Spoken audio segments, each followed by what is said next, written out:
Nous quittons enfin Kima. Ça ne fait que 4 mois. Nous suivons un mystère inquiétant dans les eaux des Bahamas. Qu'est-il arrivé à une Américaine dont le mari affirme qu'elle est tombée à l'eau? L'histoire qu'il raconte donne l'impression qu'il s'agit d'un tragique accident. Mais maintenant, la fille de la femme rend public de graves accusations. Elle dit craindre qu'il y ait davantage dans cette histoire. Nous enquêtons sur cette affaire pour Law and Crime. Je suis Chris Stewart.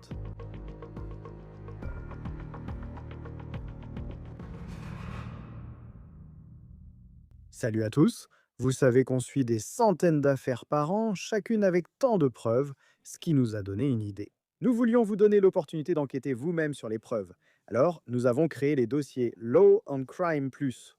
Ce n'est pas simplement un résumé du procès, c'est un dossier tout en un qui contient tout, des images de caméras piétons et des appels au 911 jusqu'aux documents et preuves qui n'ont jamais été présentés au tribunal. Si vous souhaitez qu'on examine un dossier, indiquez-le en commentaire et nous le ferons. De nouveaux dossiers sont ajoutés régulièrement. Pour accéder au dossier, cliquez sur le lien dans la description ou le commentaire épinglé pour vous inscrire à Law and Crime Plus et débuter votre essai gratuit. Lynette et Brian Hooker semblent mener la vie à laquelle tant de gens aspirent. Ils ont quitté la routine et naviguent vers les lieux les plus pittoresques de la planète. 2e jour de la traversée du golfe du Mexique. Voici les Hookers à bord de leur bateau, judicieusement nommé Soulmate. En ce moment, les autorités des Bahamas essaient de retrouver Lynette Hooker, après que Brian a affirmé qu'un terrible accident s'est produit sur l'eau samedi soir. Brian a fait sa première déclaration publique depuis que l'affaire a pris une dimension nationale. Je reviendrai sur ses propos dans un instant, ainsi que les allégations préoccupantes que la fille de Lynette porte désormais publiquement contre Brian. Est-ce qu'il lui aurait dit et de quelle voix il parlait, dit-elle lorsqu'ils ont brièvement parlé au téléphone. Alors, avant d'aborder tout cela, je veux parler de ce que nous avons appris sur ce couple et de ce qu'ils faisaient juste avant la disparition de Lynette. Voici une vidéo publiée par les Hookers sur leur chaîne YouTube il y a 4 semaines depuis les Bahamas. On les voit faire du paddle sur un cours d'eau. Les réseaux sociaux de ce couple, et ils sont très actifs sur les réseaux en produisant du contenu, s'appellent les Sailing Hookers. Et le couple publiait des vidéos où on les voit visiter des endroits incroyables dans les Caraïbes. Leur compte TikTok indique « Nous avons largué les conneries. Nous sommes un couple marié qui profite à fond de la vie. » Et en regardant ces vidéos, on sait vraiment ce qu'ils semblent être. Voici leur dernière publication TikTok datant de 5 jours où ils profitent des Bahamas. Selon les réseaux sociaux, ce couple a acheté un bateau au Texas il y a 3 ans. Un grand voilier, une cabine confortable pour y passer la nuit et voyager loin. Les Hookers semblent incroyablement expérimentés sur l'eau. Voici un extrait de la vidéo où ils annoncent avoir acheté ce bateau, montrant Brian grimpant au mât avec un harnais de sécurité et Lynette le surveillant. Si vous allez naviguer sur un bateau comme celui-ci et faire ce qu'ils ont fait, c'est-à-dire ces longs voyages, et apparemment ils ont fait ça pendant 10 ans, il faut vraiment être expérimenté. Il faut former une équipe et veiller les uns sur les autres, comme le faisaient les Hookers.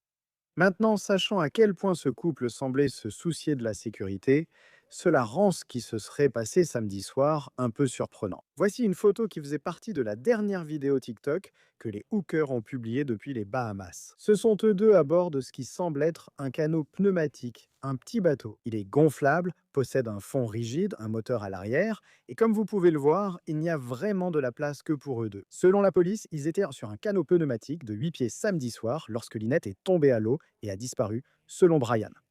Il est donc possible que ce soit bien le bateau utilisé. La police dit que Brian leur a raconté que lui et Lynette se rendaient sur ce canot de Hopetown, aux Bahamas, jusqu'à Elbow Key. Les autorités locales ont déclaré que le couple était sorti vers 19h30.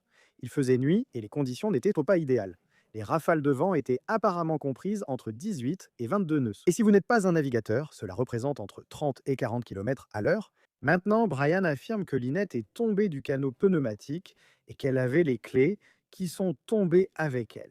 Et en regardant cette photo du bateau, encore une fois, vous pouvez voir qu'il n'y a pas beaucoup d'espace dessus. Une forte rafale pourrait facilement faire perdre l'équilibre à quelqu'un et le faire tomber à l'eau. Et il semble aussi que Lynette, elle est assise sur le côté du canot pneumatique sur cette photo. Donc quand vous entendez cette histoire, vous pourriez penser que cela a du sens, qu'il est possible que ce soit ce qui s'est passé. Mais la fille de Lynette remet maintenant en question ce scénario potentiel.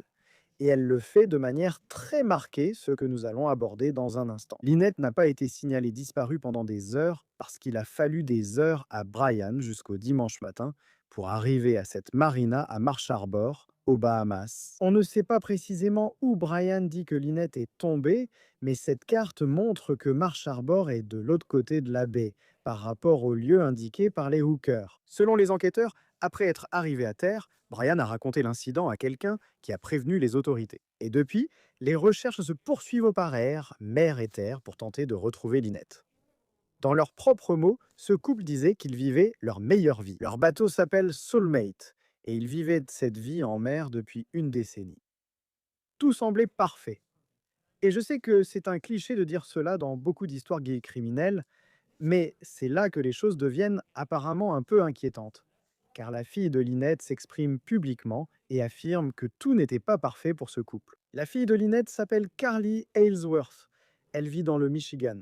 Brian est son beau-père. Elle a déclaré à NBC News qu'il est peu probable, selon elle, que sa mère, qui est une navigatrice expérimentée et une personne en forme, puisse, je cite, simplement tomber du bateau. En plus de cela, Carly Aylesworth a fait une déclaration choquante lors d'une interview avec Fox News, où elle affirme que les hookers avaient des antécédents de violence domestique. Elle a poursuivi en disant, et cela lors d'une interview avec Fox News, que Brian Hooker aurait par le passé menacé d'étrangler Lynette et de la jeter par-dessus bord. Citation. Que cela arrive me fait penser qu'il y a autre chose derrière cette histoire, a-t-elle déclaré lors de l'interview. Et elle n'avait pas terminé. Elle affirme que cet incident où Brian aurait menacé Lynette, disant qu'il allait l'étrangler et la jeter par-dessus bord, s'est produit il y a 2 ans. Je vais vous dire qu'en effectuant une vérification des antécédents, je n'ai trouvé aucune arrestation ni aucune accusation concernant Brian et Lynette Hooker. Encore une fois, ce ne sont que des allégations publiques de la fille de Lynette. Ellsworth, la fille, dit ensuite que Brian l'a appelée dimanche après la disparition de sa mère pour lui annoncer cette nouvelle. Et elle dit que Brian avait une voix monotone et semblait détendu lorsqu'il l'a appelée. Maintenant, lorsqu'on lui a demandé si elle soupçonnait un acte criminel dans cette affaire, Ellsworth a déclaré à Fox News, je cite, un petit peu pour le moment. Ellsworth dit qu'elle connaît Brian depuis presque toujours, qu'il a épousé sa mère quand elle avait environ 4 ans. Et je cite, il a vite remplacé mon père. Elle a ensuite poursuivi dans cette interview à Fox News en disant que Brian a toujours été celui qui fixait les règles de la maison. Et elle l'a décrit comme quelqu'un qui porte en lui une colère qu'il n'a pas digérée. Et elle l'a également accusé d'avoir étranglé une de ses filles par le passé. Encore une fois, il s'agit d'une allégation qui n'a pas été confirmée par la police ou les enquêteurs.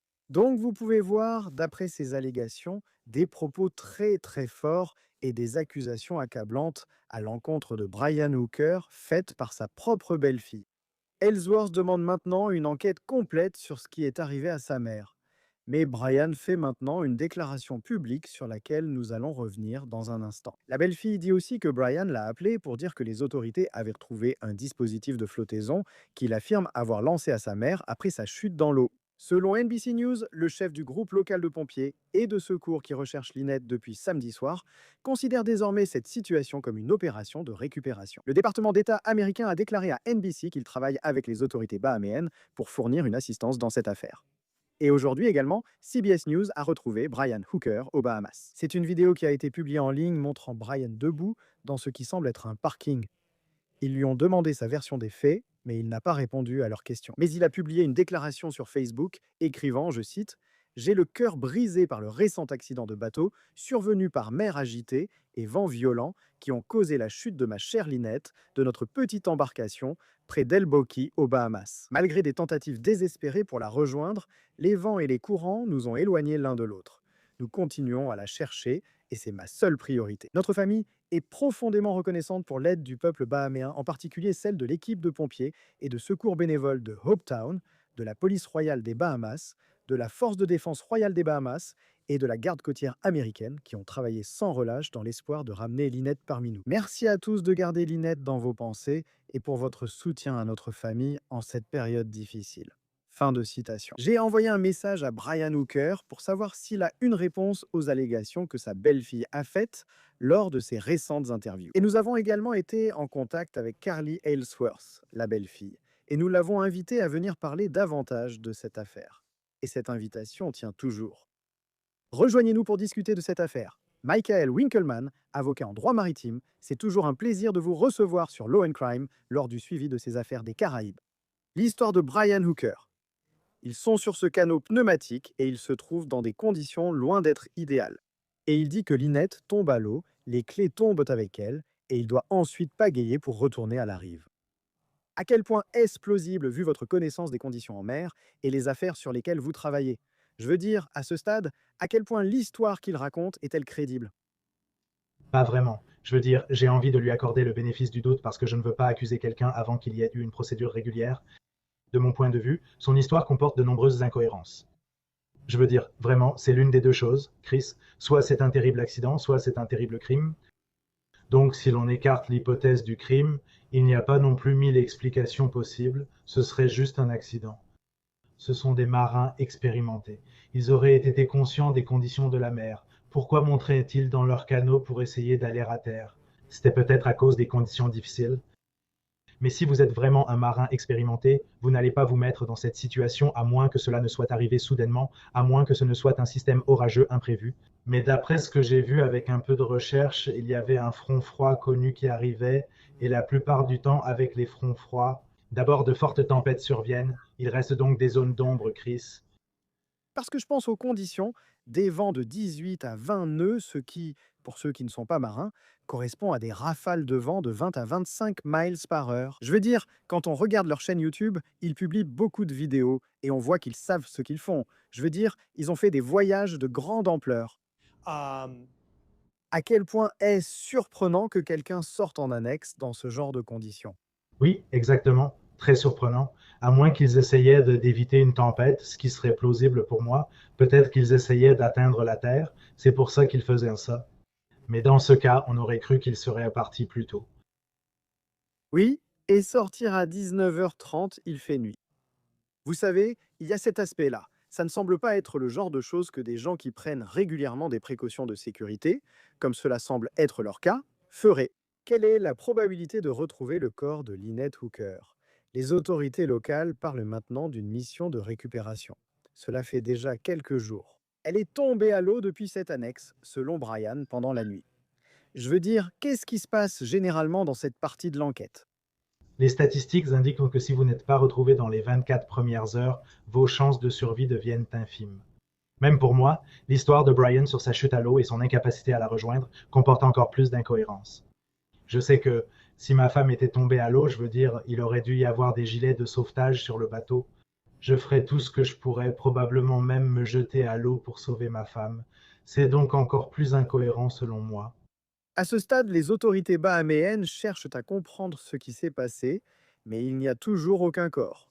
Tout cela s'est déroulé en pleine nuit. Il n'a pas les clés du bateau. Il dit qu'il pagaie jusqu'au rivage à Marsh Harbor. Je veux dire, comment menez-vous cette enquête pour essayer de découvrir si son récit est véridique? Oui, donc je veux dire, c'est en gros l'enquête criminelle de base. Bien sûr, je suis toujours du côté civil. Quand des gens sont blessés, je les représente dans des affaires civiles. Mais au final, l'enquête n'est pas si différente entre ce que je ferais et ce que feraient les autorités criminelles. Mais vous allez avoir un ensemble de données limitées. Je veux dire, le principal, ce sera l'histoire de Brian et est-ce qu'ils y croient. Vous savez, s'ils avaient eu l'occasion de vérifier son taux d'alcoolémie pour voir s'il était ivre ou non, mais quelle était la raison pour laquelle ils s'y rendaient? Est-ce qu'ils y allaient pour éviter le mauvais temps ou est-ce qu'ils y allaient pour aller dans un bar? Je veux dire, je suis originaire de Miami et j'ai passé beaucoup de temps aux Bahamas, dans les Caraïbes, et il y a plein de bars sympas en mer, pardon, sur la terre ferme aux Bahamas. Les filles ont commenté qu'ils étaient buveurs et qu'il y avait une certaine instabilité dans la relation. Vous savez, bien sûr, vous voudriez aussi faire une interview avec la fille. Je sais que le FBI est impliqué, donc je pense qu'entre les autorités royales bahaméennes et le FBI, ils vont avoir des données à examiner. Et la question est-ce que cela va suffire pour réellement inculper Brian d'un crime? Ou bien, une fois que toutes les données auront été examinées, les gens vont-ils conclure qu'il s'agissait d'un accident? Et la belle-fille, je veux dire, elle n'a rien retenu lors de ses interviews, vu les accusations qu'elle porte. Je veux dire, elle en parle très publiquement et affirme que, selon elle, cette relation n'était pas aussi parfaite qu'elle en avait l'air sur les réseaux sociaux, qu'il y avait un passé de violence domestique, selon ses propos. Elle a évoqué leur consommation d'alcool et l'instabilité de la relation. Dans quelle mesure cela compte-t-il? Et si vous connaissez les autorités bahaméennes, comment elle procède, hein, parce qu'elle a dit, au moins dans l'interview qu'elle a donnée à Fox News, qu'elle avait appelé les autorités bahaméennes et qu'elle n'avait pas vraiment réussi à les joindre. Et apparemment, elle a un avocat. Dans quelle mesure cela compte-t-il vraiment pour comprendre comment Lynette Hooker est tombée par-dessus bord? Je pense que cela a un poids considérable. Je crois qu'elle s'appelait Carly, et Carly raconte clairement une histoire très forte sur une relation très tumultueuse, sur des personnes qui buvaient beaucoup, qu'ils avaient une relation explosive. Ce sont des éléments que toute autorité d'enquête examinerait et prendrait très au sérieux pour rassembler les pièces du puzzle. Et il semble aussi, vous savez, que l'autre aspect, c'est qu'elle a dit que Brian avait une voix monotone et calme lorsqu'il l'a appelé pour lui annoncer la nouvelle. Et d'un côté, je ne sais pas comment je réagirais, vous savez, si c'était moi qui devais passer ce coup de fil. C'est aussi quelqu'un qui aurait pagayé une longue distance pour revenir à la rive, n'ayant pas les clés du moteur après qu'elle soit passée par-dessus bord. Et il publie ce communiqué sur Facebook. Facebook permet de publier un communiqué de façon décontractée sans passer par un cabinet d'avocats. Pourtant, ouais, pour moi, ce texte semble écrit par un avocat. Je ne connais pas son parcours, mais il a remercié chaque service impliqué dans cette affaire en disant que sa famille leur en était reconnaissante. Pour moi, ça sonnait comme quelque chose de rédigé de façon professionnelle, ce qui n'est pas forcément une mauvaise chose, mais qu'est-ce qui t'a marqué dans la déclaration qu'il a faite? Je suis tout à fait d'accord, Chris. Après avoir lu la déclaration, elle était très courte, elle était très concise. Il n'y avait pas vraiment beaucoup d'émotions derrière. Si tu veux lui accorder le bénéfice du doute, il est peut-être sous le choc et quelqu'un l'a écrite pour lui. Mais ça paraissait vraiment générique, comme ce que ChatGPT dirait dans ce cas. Le fait qu'il soit froid et monotone en racontant l'histoire peut, avec le bénéfice du doute, s'expliquer par un état de choc. D'après mon expérience, côtoyant souvent des familles endeuillées et des personnes traumatisées, je ne constate généralement pas cette réaction. La réaction que j'observe souvent, c'est une grande douleur, un bouleversement intense, une profonde tristesse et beaucoup de larmes. Et le fait que cela ne soit pas présent, est-ce que ça soulève des soupçons? Certainement. Mais encore une fois, pour être clair, je pense que Brian devrait avoir droit à une procédure équitable. Je pense qu'on devrait aller au fond des choses. Bien sûr, toi et moi, nous ne faisons que donner notre avis. Mais oui, je pense qu'il y a beaucoup de signaux d'alerte qui montrent qu'il y a quelque chose de problématique ici. Tu penses juste à... Enfin, je pense juste à ce que ça a dû être si son histoire est vraie. Tu penses à cette femme, l'amour de ta vie, qui tombe par-dessus bord. Tu essaies de la rejoindre, mais le courant t'en empêche, alors tu dois pagayer jusqu'à la rive. Ça a juste l'air. Ça a l'air terrifiant et incroyablement triste si c'est ce qui s'est passé. Je veux dire, c'est de toute façon triste, quoi qu'il en soit. Si tu étais son avocat, je veux dire, quel genre de conseil un avocat lui donnerait à ce stade? Il est dans un pays étranger. Ce n'est plus simplement un cas où ta femme est tombée par-dessus bord, parce que tu as une belle-fille qui fait des allégations très graves, ce qui a vraiment augmenté la pression sur toi alors que l'enquête est en cours. Quel conseil donnerais-tu typiquement à quelqu'un dans sa situation? Eh bien, c'est une question délicate pour moi, Chris, parce que je travaille du côté civil. Donc, en général, je poursuis l'affaire, je fais avancer le dossier. Les avocats de la défense pénale analysent différemment et cherchent à éviter l'inculpation de leurs clients. Brian a peut-être admis auprès de lui qu'il l'avait fait, mais il ne peut pas forcément le révéler. Cela dit, supposons que c'était vraiment un accident et que j'étais son avocat, qu'il était mon client. Je veux qu'il raconte à la télévision ce qui s'est passé. Parce qu'aujourd'hui, vous savez, le récit change très vite. Donc si vous essayez de ne pas forcément contrôler le récit, mais de faire connaître la vérité, faites-la connaître. Asseyez-vous avec Chris, parlez à Chris et expliquez-lui ce qui s'est passé et pourquoi. J'étais choqué au début, c'est l'amour de ma vie. J'aurais aimé plonger pour aller la chercher, mais il faut l'annoncer publiquement. Donc pour moi, quand vous faites ça, au lieu de publier ces déclarations froides et un peu sèches, encore une fois, ça soulève plus de soupçons. C'est certain, et nous l'avons effectivement contacté. Je m'en doutais. Il est le bienvenu s'il veut venir, et on aimerait entendre sa version de l'histoire, même si on sait que c'est une période difficile avec ce qu'il dit avoir vécu. À ce stade, avec la gestion des autorités bahaméennes et sachant que vous êtes du côté civil, est-il libre de partir? Je veux dire, il n'a pas été inculpé. Mais en ce qui concerne les Bahaméens, tant que la recherche est en cours, s'il voulait rentrer aux États-Unis, serait-il libre de le faire? Donc ce que j'ai vu en temps réel, c'est qu'aucune accusation n'a été déposée. Je sais que les autorités bahaméennes disaient souvent: nous ne voulons pas que vous partiez. Mais légalement, pouvait-il quitter l'île? Oui. S'il le voulait, pourrait-il l'empêcher de monter dans un avion ou sur un bateau? Bien sûr. Mais étant donné qu'il n'a pas été inculpé, je pense effectivement qu'il est libre de quitter le pays. Et on se demande, je veux dire, si vous savez, s'il a un avocat, quelqu'un pour le conseiller, si jamais il quittait le pays à ce stade, quel genre de message cela enverrait? même s'il est totalement innocent et que c'était un terrible, terrible accident. Comment les Bahaméens réagissent-ils dans ce genre de recherche et d'affaires? C'est évidemment une destination touristique très prisée. Beaucoup de plaisanciers, pas seulement les pêcheurs, mais moi aussi, quand je vivais en Floride du Sud, pouvaient facilement prendre un bateau jusqu'à la pointe ouest des Bahamas. Comment réagissent les Bahaméens à ce type d'affaires? Sotesio. Je pense qu'ils sont formidables. Je veux dire, d'après mon expérience, et j'ai eu affaire à eux des dizaines et des dizaines de fois, ce sont des gens très passionnés. Ils veulent aller au fond des choses. Ils travaillent souvent en collaboration avec le FBI. Ils sont très compétents, surtout l'Agence maritime royale des Bahamas, excellente pour enquêter sur les accidents, même si certains pensent qu'ils sont de mèche avec les compagnies de croisière. Évidemment, il ne s'agit pas d'une affaire de navire de croisière, mais comme l'industrie des croisières investit tellement de temps, d'efforts et d'argent dans la région, mais je ne peux pas dire que ce soit vrai. Donc à mon avis, je pense qu'ils sont formidables, je pense qu'ils vont aller au fond des choses.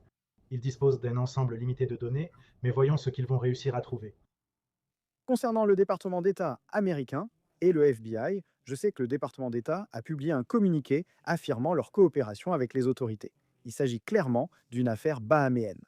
Et pour rebondir sur ce que vous disiez, ils sont vraiment compétents dans ce domaine et ils ont beaucoup d'expérience dans ce genre d'affaires. Mais concrètement, à quoi ressemble cette assistance lorsque le département d'État ou le FBI affirment qu'ils apportent leur aide? Cela s'est passé aux Bahamas, donc c'est une affaire bahaméenne, mais cela concerne un citoyen américain. Le FBI a donc compétence et peut intervenir à sa guise. Évidemment, le FBI a énormément de choses à gérer, donc avec la disparition de Lynette, ce n'est pas forcément leur priorité absolue. Donc, je pense que du point de vue du FBI, s'il y a des ressources adéquates qui sont allouées à l'affaire, ils vont vraiment s'appuyer là-dessus. Souvent, dans les cas de personnes disparues, les gardes-côtes interviennent immédiatement. Ils mettent en place une zone quadrillée. Ils mènent toute une opération de recherche et d'enquête, ou comme ici, ce qu'ils appellent une mission de récupération. J'ignore l'étendue des efforts des gardes-côtes, mais ils sont très efficaces pour retrouver des corps. J'espère donc qu'ils ont participé aux opérations de sauvetage. Oui, et tu y penses aussi à ce stade. Tu sais, dans beaucoup de ces cas, les corps ne sont tout simplement pas retrouvés. Tu sais, on a eu ce cas récemment à Barcelone, avec un étudiant américain qui a fini par décéder et dont le corps a été retrouvé sur le rivage. Je repense à Soudisha Konanki, qui était l'étudiante américaine en République dominicaine, et son corps n'a pas été rejeté sur le rivage après ce qui s'est passé pendant les vacances de printemps. Dans ces situations, qu'est-ce qui complique les choses lorsqu'on observe le cours d'eau et la zone où Brian affirme que tout cela s'est passé? Pourquoi est-ce si difficile de récupérer le corps? C'est comme chercher une aiguille dans une botte de foin. Entre le vent, les courants et l'incertitude sur l'immersion du corps, c'est très difficile. Donc il y a des millions de variables, mais le plus gros problème, c'est qu'il s'agit d'une zone géographique immense, et chaque minute qui passe agrandit encore cette zone. La garde côtière, aussi compétente soit-elle, mène un combat difficile pour trouver cette aiguille dans une botte de foin. Cela pourrait vous mettre dans l'embarras, mais pour Carly, la belle-fille, qui a dit avoir un avocat lors de l'interview sur Fox News, quel rôle un avocat aurait-il pour elle maintenant? Il s'agit clairement de sa mère biologique et de son beau-père, présents depuis longtemps. Et je sais qu'il ne semble pas qu'ils aient la meilleure des relations. Mais quel est le rôle d'un avocat pour quelqu'un comme elle dans une situation comme celle-ci, alors que la recherche est en cours? Je pense que si elle prenait un avocat, il pourrait s'impliquer au maximum dans l'enquête. Il ne ferait pas vraiment grand-chose de différent de ce que Carly peut faire, mais il prendrait le téléphone, appellerait les autorités. Théoriquement, si elle voulait engager une action civile, elle pourrait alors avoir le pouvoir d'assigner à comparaître pour obtenir plus d'informations. Elle pourrait organiser une déposition de lui afin d'obtenir plus de réponses. Donc il y a beaucoup de choses qu'un avocat pourrait faire. C'est probablement un peu trop tôt pour cela. Un avocat civil pourrait grandement faire avancer l'enquête. Pas à court terme, mais sur le long terme. Par exemple, si dans 6 mois il reste plus de questions que de réponses, elle pourrait engager une action en justice. Elle pourrait certainement demander à un avocat de procéder à son audition, ce qui est essentiellement une séance de questions-réponses, pour essayer d'obtenir plus d'informations, ainsi que d'obtenir tout type de documents, pour voir s'il y avait une police d'assurance-vie qu'il aurait souscrite sur la vie de sa femme. Y a-t-il eu un quelconque paiement d'assurance-vie qui a été effectué? Donc un avocat civil pourrait certainement approfondir un peu plus l'enquête. Oui, bon point pour les finances. On ne sait pas vraiment. Ils sont à la retraite, voyagent beaucoup et possèdent un voilier. Combien de temps dure une telle recherche? Je sais qu'on est à l'étape de récupération. C'est samedi soir que cela aurait eu lieu. Et maintenant, nous sommes mercredi. Je serais surpris si c'était encore en cours. D'après mon expérience, on a une bonne fenêtre de 24 à 48 heures. J'ai déjà vu ça aller jusqu'à 72 heures. Mais maintenant, avec autant de temps écoulé, je suis sûr que c'est en train de se terminer. Oui, il y a encore beaucoup de questions à ce stade. Michael Winkelmann, avocat maritime.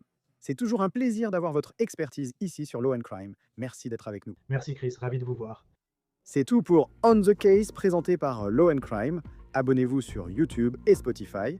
Nous diffusons également maintenant sur Peacock. Je suis Chris Stewart. On se retrouve la prochaine fois.